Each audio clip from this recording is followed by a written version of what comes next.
ये आदमी पता नहीं क्यों इस जन्म में मेरे ऊपर कुंडली मारने आया है। जहां जाओ वहां पहुंच जाता है। आज अगर ये आदमी दिख गया तो मैं इसे छोड़ूंगा नहीं। नील ने मन ही मन कहा। ये कहते हुए उसकी आंखें गुस्से में लाल हो चुकी थीं। वहीं दूसरी तरफ गौतम लॉबी के बाहर खड़ा अनिल के आने का वेट कर रहा था कि तभी उसे सामने से नील आते हुए दिखाई दिया। नील ने गौतम को देखते ही हैरानी से कहा, गौतम, तो तुम सच में यहाँ हो? तुम जानते भी हो ये कौन सी जगह है? मैं तो अच्छे से जानता हूँ, लेकिन शायद तुम नहीं जानते। अच्छा, यहाँ बिना पासेस या टिकट्स के एंट्री नहीं होती। आखिर तुम अंदर कैसे घुसे? नील ने तंज कसते हुए सवाल किया। जानता हूँ, अच्छे से जानता हूँ, इसीलिए पास दिखाकर ही अंदर आया हूँ। मुझे तुम्हारी बातों पर रत्ती भर भी भरोसा नहीं है। यहां तक तो आ गए हो, लेकिन ये बात मत भूलना कि तुम मजबूरन अग्रवाल परिवार का हिस्सा हो, और तुम्हारी वजह से अगर हमारे परिवार पर किसी ने कीचड़ उछाला तो मुझसे बुरा कोई नहीं होगा। तुम्हारी औकात नहीं अंदर आने की। नील ने गुस्से में कहा। मेरी औकात अंदर आने की है कि नहीं, वो मैं तुम्हें बताना जरूरी नहीं समझता। गौतम की यह बात सुनकर नील का पारा चढ़ गया। वो गौतम को थप्पड़ मारने का मन बना चुका था, लेकिन गौतम मौका देखते ही वहां से जाने लगा। रुको वहीं, इतनी आसानी से तुम कहीं नहीं जा सकते। लाओ, मुझे अपना पास दिखाओ। नील ये बात कहते हुए गौतम के पास आ गया और उसकी आंखों में देखने लगा। तुम्हें अपना पास दिखाऊं? सीरियसली? पास दिखाओ, वरना तुम अंदाजा भी नहीं लगा सकते कि यहां क्या हो सकता है, क्योंकि अंदर तो मैं तुम्हें रहने नहीं दूंगा। नील ने गुस्से में जवाब दिया। वहीं नील और गौतम के बीच में बहस होते देख पीयूष भी वहां पहुंच गया। क्या हुआ नील, तुम भी किस आदमी के मुंह लग रहे हो? पीयूष ने आते ही कहा। पीयूष, ये आदमी बिना पास के अंदर आया है। नील ने तुरंत गुस्से में जवाब दिया। तो हम लोग इससे बात ही क्यों कर रहे हैं? मैं अभी सिक्योरिटी गार्ड को इन्फॉर्म करता हूं। वो इस आदमी को ऐसा सबक सिखाएंगे कि दोबारा इस तरह की हरकत करने के बारे में ये सोच भी नहीं पाएगा।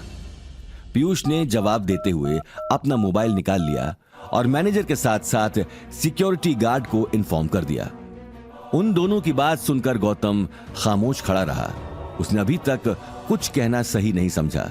देखते ही देखते 2 गार्ड्स के साथ मैनेजर भी वहां पहुंच गया। गार्ड्स को देखते ही नील के चेहरे पर मुस्कान आ गई। क्या हुआ सर, कुछ प्रॉब्लम है? मैनेजर ने आते ही कहा। हाँ मैनेजर साहब, इस आदमी का पास चेक कीजिए। मुझे लगता है कि यह आदमी बिना पास के अंदर घुसाया है, क्योंकि इसकी औकात होटल के बाहर भटकने की भी नहीं है।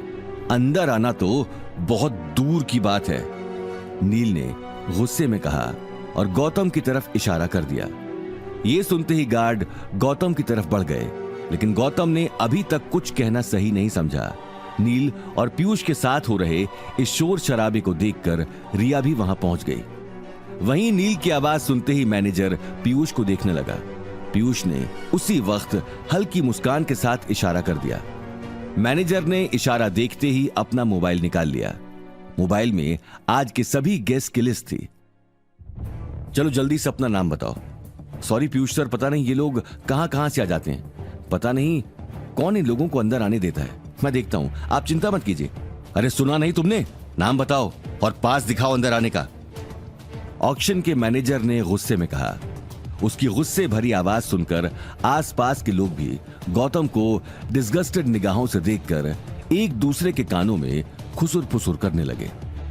मैनेजर की बातों से साफ पता चल रहा था कि उसने पीयूष के साथ मिलकर पहले से ही ये सारी सांठ गांठ कर ली थी।